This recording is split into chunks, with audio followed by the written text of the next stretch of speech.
The men's basketball team looks to bounce back. Plus, the women's basketball team goes through a Midwestern gauntlet. Thank you for joining us. Golden Eagle Sports Report starts right now. Slam! Dunk! Oh, that's a poster.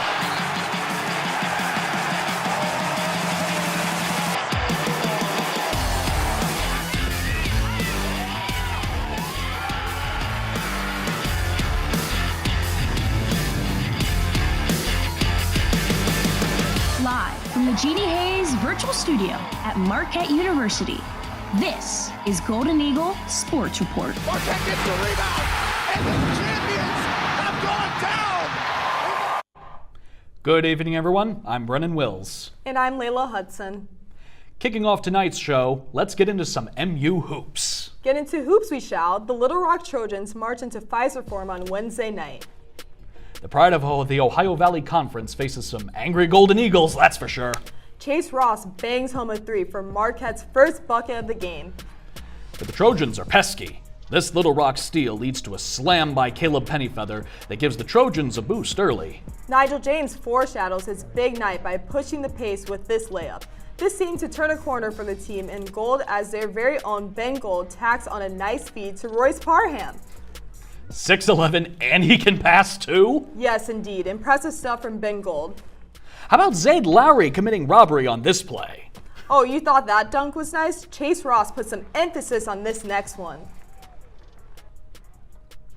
Look out below! Ross slams the Trojans to bed with horses in sight. Heck of a win from the Golden Eagles as they move to 3-1 on the season. The women's basketball team traveled to Minneapolis to take on the Golden Gophers of Minnesota. The Golden Eagles get their first true road test of the season in a borderline clash.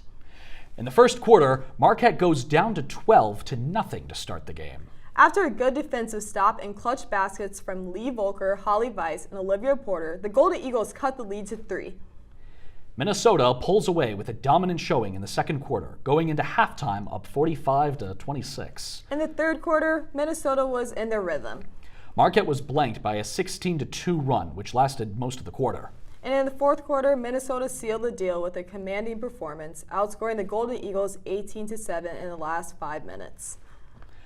Marquette falls to Minnesota 90-47. The Golden Eagles return to the L tomorrow night at 7 p.m. against Bowling Green. Saturday's noon match brought the Seton Hall Pirates to the Al McGuire Center.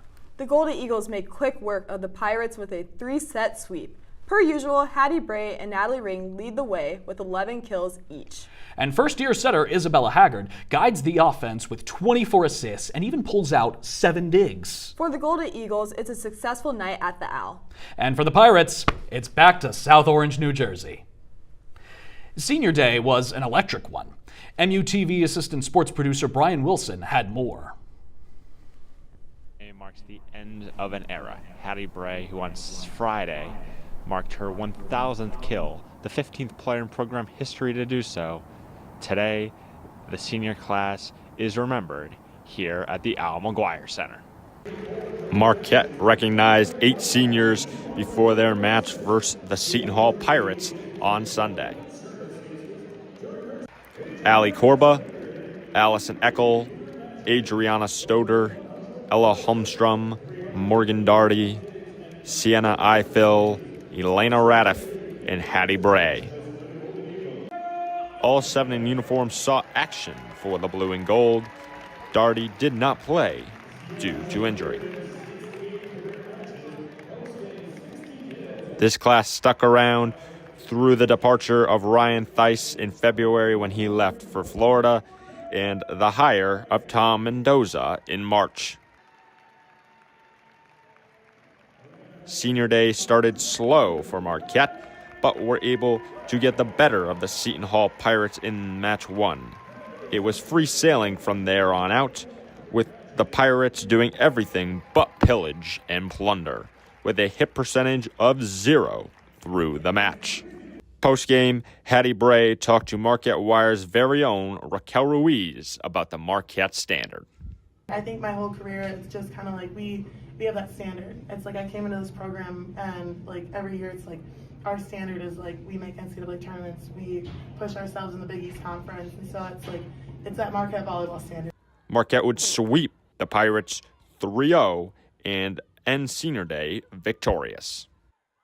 From the Al McGuire Center, I'm Brian Wilson, Marquette Wire Sports. Coming up next on Golden Eagle Sports Report, Coach Smart and the men's basketball team learns from a loss. Plus, a new edition of GESR Film Room. Stick around for all that and more after this quick break. There was an old woman who lived in a shoe. She had so many children, she didn't know what to do.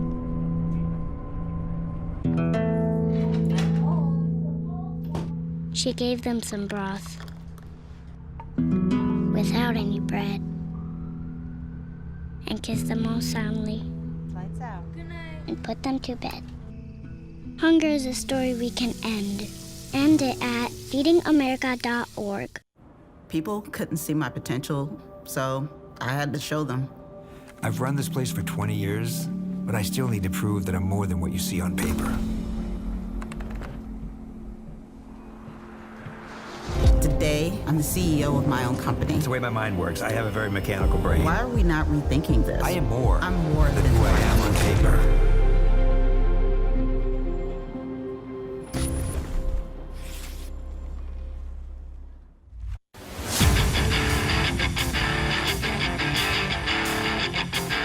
Hello and welcome back to Golden Eagle Sports Report.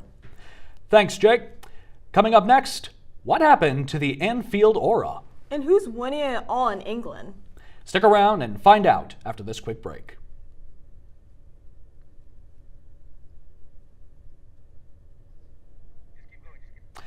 The men's basketball team travels to Chicago to face off against the Indiana Hoosiers in the Waterkeeper Alliance Invitational.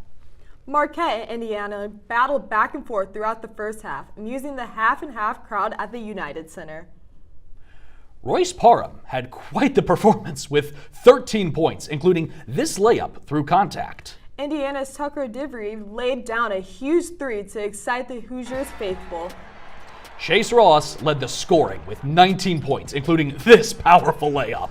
Indiana, who pulled away in the second half, entertained the crowd with this long three from Lamar Wilkerson. First year, Nigel James impressed the Marquette crowd with this shifty score. The Golden Eagles fall to Indiana 100-77, which is their first loss of the season. In Chicago, the men's basketball team learned a valuable lesson. MUTV General Manager Adrian Fraga brings us more. Marquette is 2-0 as they head to Chicago to play against the Indiana Hoosiers in the United Center, and what is set to be a very interesting game in this neutral site. And even despite the neutral location, there was a Red Sea surrounding the court as Indiana fans brought the energy. The Hoosiers, with their fans behind them, dominate in Chicago. Shooting 50% from the field, Indiana hands Marquette their first loss of the season, 100-73. You know, we talked about as a team, in order to beat a team like that, you got to make them miss. You can't hope that they miss. Didn't do nearly a good enough job of that tonight. They deserve a lot of credit. And regardless of the result, it's still only November. Marquette now looks to use this loss to fuel the fire and build off of it. And again, our job, if we want to win, is to disrupt and take them out of that. And that's been our hallmark. That's who we've been, you know, as a team and as a program. Clearly a long, long way to go. This is a game that we're going to make sure that we remember and that we learn from and we use as an example for a long time. Senior guard and preseason All-Big East first-teamer Chase Ross backs up his guys. The Texas native remains confident that the offense will bounce back. We all can score. We're all going to do it as a collective. So we just keep working on that, and I know we'll get to where we want to be. And there is still a whole lot of season left for the team to truly get where they want to be. But Indiana was only a small taste of the competition Marquette will play as they aim for a championship. I'm Adrian Fraga, Marquette Wire Sports. For the first time since 2017, Marquette and Wisconsin play. The scoring started off for the Badgers with this layup up from Ronnie Porter. Marquette would answer with this three from Jordan Melmins. Holly Weiss spins around Lacey Steele for the layup. Weiss would then assist on this three from Olivia Porter. Porter later would finish this tough two for Marquette. Lacey Steele would help answer for the Badgers with this score off the glass. Skylar Forbes, who scored or assisted on the final 22 of the 28 points, finished at the glass. Ronnie Porter again for Wisconsin scores driving down the lane.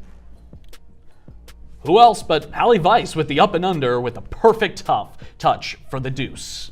Howard transfer Destiny Howell, who came up big all day for the Badgers drills, knocks down this three and had the opportunity for a 4-point play. Skylar Forbes drills this three to give Marquette a 65-62 victory. Coming up this week in Marquette Athletics. The women's basketball team led by Big East Weekly Honor Roll selection Skylar Forbes takes on Bowling Green tomorrow at the Owl.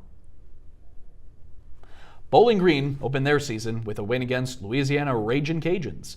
The Falcons have had a tough schedule as they took on number 2 ranked South Carolina, Wisconsin, and now Marquette. Meanwhile, the Golden Eagles started their season at Owl against Winthrop in a comeback overtime win versus the Wisconsin Badgers. Marquette traveled on the road for the first time on Tuesday to take on Minnesota. Jaden Mason was key in Game 1, dropping 25 points, 5 assists, and 7 rebounds. Forbes scored and assisted on 22 of the final 28 points in the win versus the Badgers. Bowling Green at Marquette will tip off at 6:30 Central Time on ESPN+. Saturday is a busy day for Marquette sports. First, the volleyball team travels on their final road trip of the season. They start that trip in Indianapolis to take on Butler. The Golden Eagles are led by graduate student Hattie Bray, who last weekend was the 15th player in program history to reach 1,000 kills in the win versus St. John's. Bray was named Big East Defensive Player of the Week. She averaged 2 blocks per set and 3 kills per set this week. She also led the Big East with a .533 hit percentage in the wins for St. John's and Seton Hall. Butler enters the matchup 12-15 and have dropped their last 3 matches. Aaliyah Tolliver has been the Bulldogs' best player throughout the season. Tolliver averages 4.39 points per set. She also leads the team with 367 kills this season. The match starts at noon Central Time on ESPN+. The second game on the Saturday doubleheader for the Golden Eagles takes place at Pfizer Forum as the men's basketball takes on Maryland. For the first time since his departure in 2014, Buzz Williams makes his return to Milwaukee. Williams had a 139-69 record in his 6 years in the blue and gold. The Terrapins enter the matchup with a 2-1 record, with that loss being to Ed Cooley's Georgetown Hoyas. Maryland has started 3 freshmen this season. Miles Rice, the Indiana transfer, in his first start for Maryland, and the loss to the Hoyas scored 19. Marquette is coming off a blowout loss in the United Center to the Indiana Hoosiers. A bright spot in their loss was 4-star recruit freshman Nigel James Jr., who had a career-high 16 points, with 8 of those at the charity strike. The Golden Eagles beat Little Rock last night to improve their record to 3-1 on the season. The game tips off at 1 p.m. Central Time on Peacock.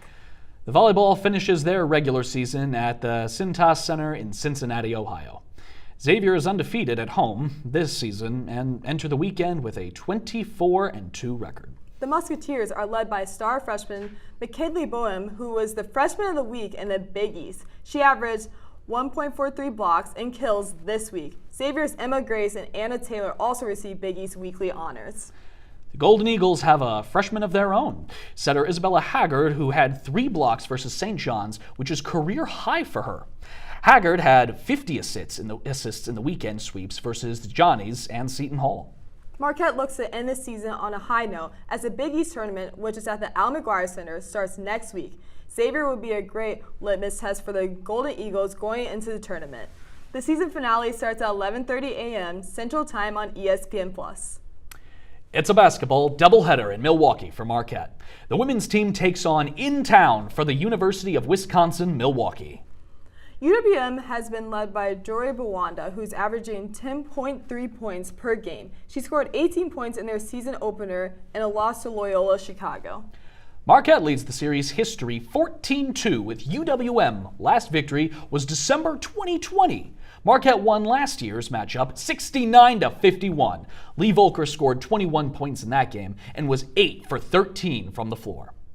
The Battle of Milwaukee tips off at 6 p.m. Central Time on ESPN+. The second game of the Marquette basketball doubleheader is a revenge game from a season ago for the Golden Eagles. Dayton travels to Milwaukee to take on Marquette. Last season, the Flyers and the Golden Eagles battled at UD Arena in Dayton, Ohio. Dayton beat Marquette 71-63. The Flyers erupted for 45 points in the second half in the comeback win. Chase Ross led the Golden Eagles with 19 points and shot 60% from the field. Cam Jones also scored double digits in the loss, but the Golden Eagles do not have Cam Jones this time, but they will have Sean Jones, who has struggled the start of the season with only 6 points per game and not a lot of playing time in the second half versus Indiana. Even though Jones has struggled, he is playing for the first time in about 22 months due to his ACL injury in January of 2024 versus Butler. The Flyers' Javon Bennett is averaging 18 points per game this season. Bennett will be key for the Flyers if they look to go into Pfizer to upset the Golden Eagles. It was Bennett and Zed Key was dominated in a Dayton win versus Marquette a season ago. Both scored 15 and together 30 of the 71 points. Dayton and Marquette will tip off at 6:30 p.m. Central Time at Pfizer Forum on True TV. We now head to the second episode of GSR Film Room with our assistant producer, Jake Dale.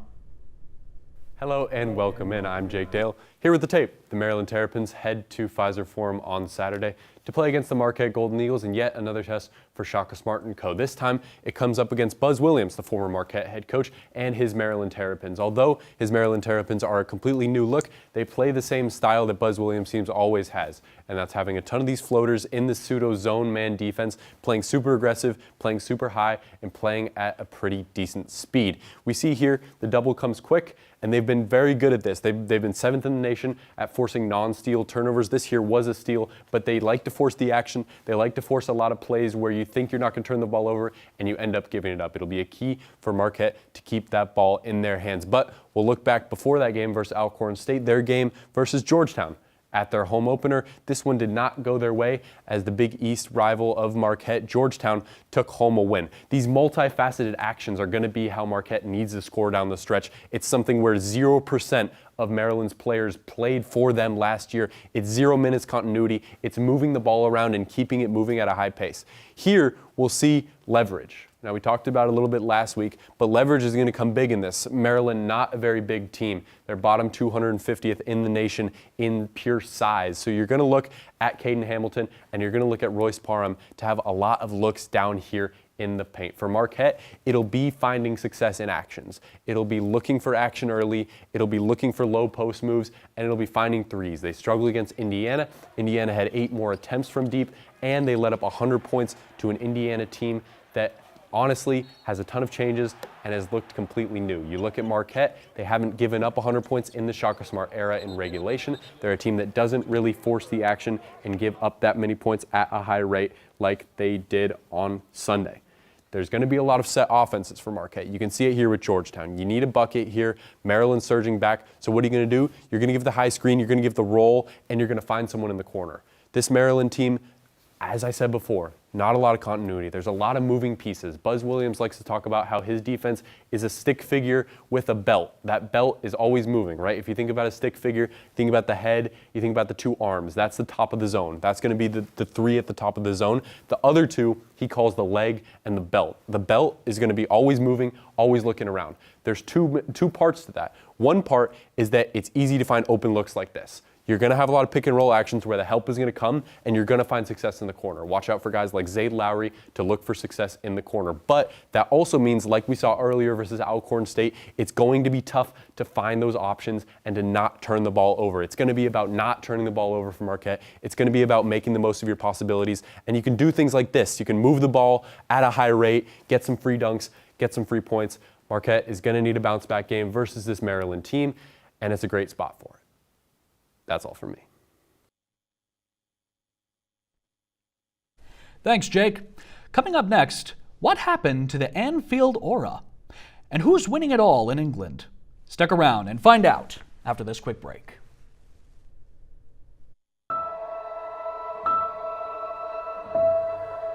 I would just want you to listen to me more often. and lead me towards success. Listening is a form of love. Find ways to support your kids at sounditouttogether.org. Okay, Dad. 1, 2, 3.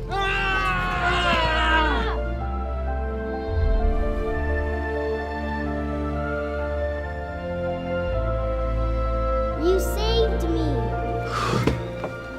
Dad? Are you okay? I'm fine, dear. Your hero needs you now, and AARP is here to help. Find the care guides you need at aarp.org/caregiving.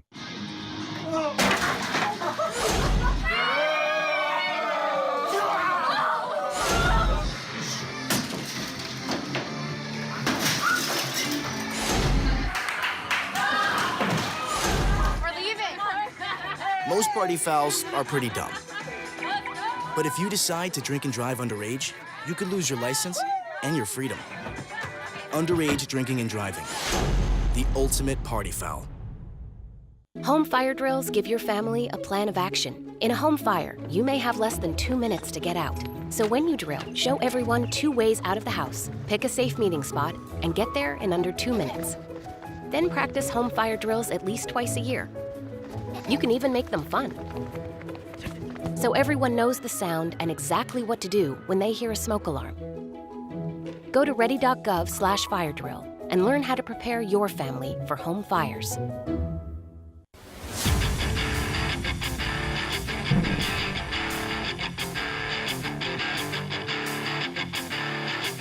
Hello and welcome back to Studio 7 as we have a special Premier League discussion for tonight.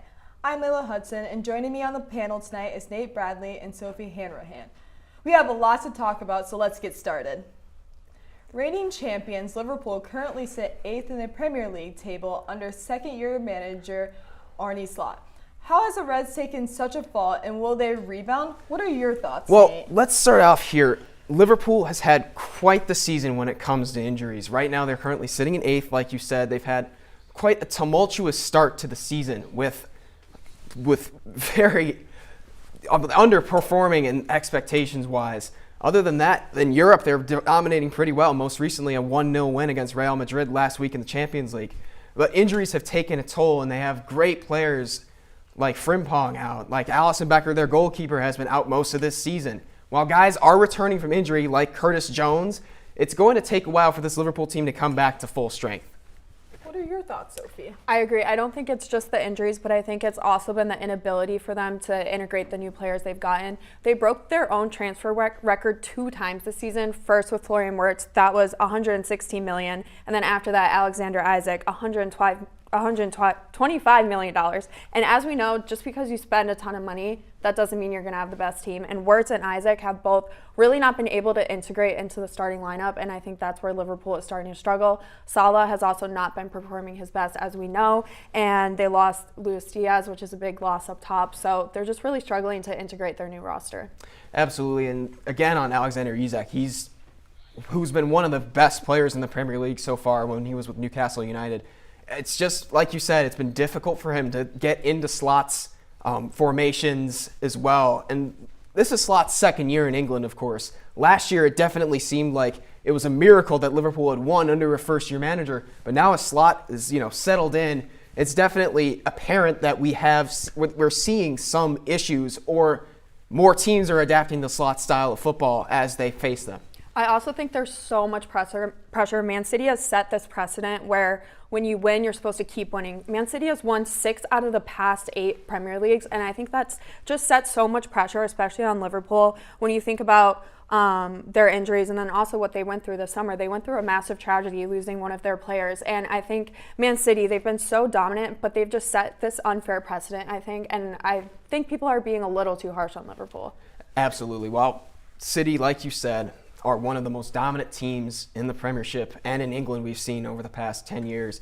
Liverpool has had, their own, struggles and their own things to celebrate. For example, they're one of the top teams in Europe. They won the Champions League just a couple seasons ago. They're always qualifying in European competitions, yet somehow this season it just seems like it's just not connecting.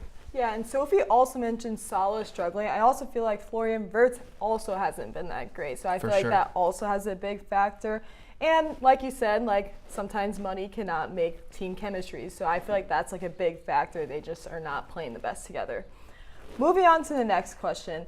As we have hit the international break, we see Arsenal topping the table, aiming for their first title in 22 years. After 4 straight second place finishes, will Arsenal finally get the job done, or will it be returned to glory for another team? What are your thoughts, Sophie? I am very confident in Arsenal this season. Last season, they were only 10 points behind Liverpool. The season before that, they were 2 off of City. I think it's honestly their year. Before going into Sunderland, that was a draw. They've only lost once, and it's to the reigning champions. And they had 8 clean sheets in a row, and they've only conceded 5 goals. When they went into Sunderland, they were also without 6 of their key attacking players: Kai Havertz, Martin Odegaard, Gabriel Martinelli, and obviously Gabriel Jesus. So to go into that draw, having 6 of your key attacking players gone and still being able to draw against the number 4 team, I think they're in such a good position right now. Mikel Arteta has really trained his team, and I think they're in a really good spot to finally take it. I'm going to have to disagree with you on this one. I think Manchester City have found their groove once again. Pep Guardiola will bring City another title, and it will bring it back to the blue side of Manchester. Erling Haaland has found himself at the top of the Golden Boot race again. He has 14 goals so far this season. We are only in match week 11. Furthermore, they have gone unbeaten in their last 4 games in all competitions, including a 3-1 dominant victory against Swansea City in the Carabao Cup, 2 outstanding victories in the Premier League against Bournemouth and against Liverpool. And in the Champions League against Borussia Dortmund, they've stunned them in a 4-1 victory. So far, we've seen Pep Guardiola's team over the past 6 or 7 seasons genuinely outperform the rest of England. So it's obvious that while last year it seemed like a miracle for Liverpool, this just seems like it's City's year. On top of that, we know about Arsenal. We know about Arteta and his phases. It doesn't seem like they can ever get it done. So I feel like it's going to be City's year once again, and Arsenal will bottle it once more. City's wins have been really strong, but their losses, they lost to Brighton, they lost to Tottenham, and they lost to Villa, which compared to Arsenal, they've only lost once to Liverpool, and then they drew at Sunderland. What do you think the quality of City's losses versus Arsenal's? Well, let's take a look at City's losses. Like you said, Tottenham, they can never beat Tottenham in different situations. At home, every time they play Tottenham, it seems like the Spurs are their kryptonite. In the last 4 times they've played Tottenham Hotspur in Manchester, it's come out as some sort of loss or a draw. That's a quality loss for City, given the precedent and the context behind that. Brighton is an up-and-coming squad. And so it's no surprise, especially given where they were playing in Brighton and Hove, that they lost as well. The American Express Stadium is a top place to play in the Premier League. You both have valid points, but I think I'm going to have to go with Sophie on this one. Arsenal, they just look very strong to me, but you did have very valid points. Moving on to the next question. We had some surprising and disappointing teams this season. Who has surprised you? Who has disappointed you both? What do you think, Nate? Oh, I'm going to start off with Sunderland. Sunderland is promoted to the Premier League for the first time in 10 years. So far, they have outperformed every expectation set upon them. Right now, they sit in 4th. They recently drew with Arsenal, like Sophie just said. They've had great players come into this squad. They have Wilson Isidore, who scored 4 goals so far this season. They have Bertrand Traore, who is a veteran in European soccer and in the Premier League. You have Granit Xhaka returning to England after spending spells elsewhere. And you have Daniel Ballard, who sent Sunderland to the Premier League.